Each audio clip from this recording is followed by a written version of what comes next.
I love you. See you at the championship. Max Plansky can't speak, but he has a voice. This is the story of how Max got his voice. Max Plansky has cerebral palsy. That means he doesn't have enough control of the muscles in his mouth and tongue to be able to speak. So he uses an alternative communication device, or AAC, to speak on his behalf. Lacking the motor skills to type sentences, Max pushes a button on his wheelchair's headrest to select pre-composed phrases he often uses. How are you?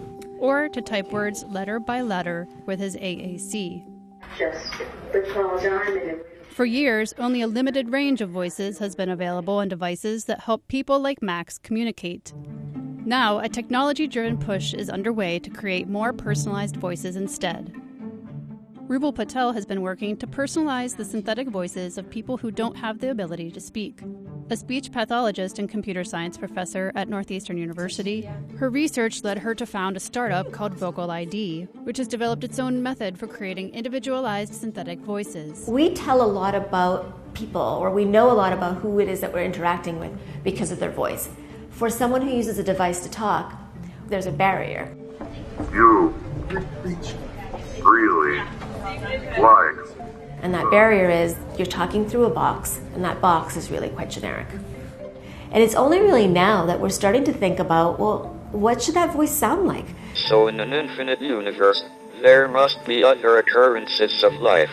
Max's father, Michael Plansky, has worked hard to help his son have the life of a normal teen despite Max's disability. A former basketball coach, Michael founded an organization that helps young people with disabilities engage in social activities. And for his son, who also loves basketball, Michael established a program that enabled Max to form friendships with members of the Northeastern University men's basketball team. So when Dr. Patel contacted him about new technology that could help enable Max to sound more like the teen that he is, Michael was eager to get Max involved. I realized that he doesn't have many choices in his life. By Max being able to have his own unique voice, that empowers him so that he can be himself. He doesn't have to speak with someone else's voice. That voice, which Max has been using since he was about 7, was a robotic-sounding adult that's heard on many similar devices. Would you mind answering a few questions for me? No problem. So Michael and Dr. Patel set off to bring Max's own voice to life. Creating an individualized synthetic voice involves blending the sounds that a person like Max can make.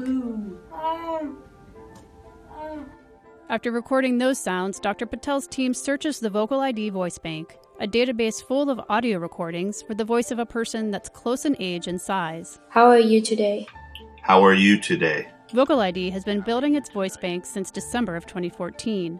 Donors from anywhere in the world can contribute recordings through its website. While recording, donors are prompted to read a series of words and phrases that covers virtually every possible phonetic sound and combination of sounds in the English language. There's 2 steps in preparing to build Max's voice. First, we take his voice recordings, we take the recordings of the matched donor, and we blend them through using our speech signal processing algorithms. That's something called speech morphing. Those morphed speech samples are then used to train a speech synthesis engine that builds a computational model of what Max's own voice could sound like. Then the new voice is loaded onto Max's AAC. At an event with the Northeastern men's basketball team in December of 2015, Max got to show off his voice for the first time. Turn over to you. Getting the new voice through VocaliD is a really new opportunity for me. It was just crazy. You could just see the rush to his face of just like satisfaction. It's exactly pretty much what we thought we were going to hear. I think it sounded a lot like him, just from being around him and hearing his emotions kind of when he gets happy or sad. Max is getting used to his new voice, but down the road, as he gets older, it will likely need an update. I wanted to become a sports reporter. Max, his speech therapist, and others are also now brainstorming on how to make it easier for him to communicate with his new voice. The biggest obstacle that we've run into is that his communication device just isn't as efficient as it needs to be. And the best part of this whole thing is that he's sharing those ideas with his own voice, and he gets to become the person that we all want to be and have our unique voice. Northeastern basketball. It is going to be a hero game to be in third.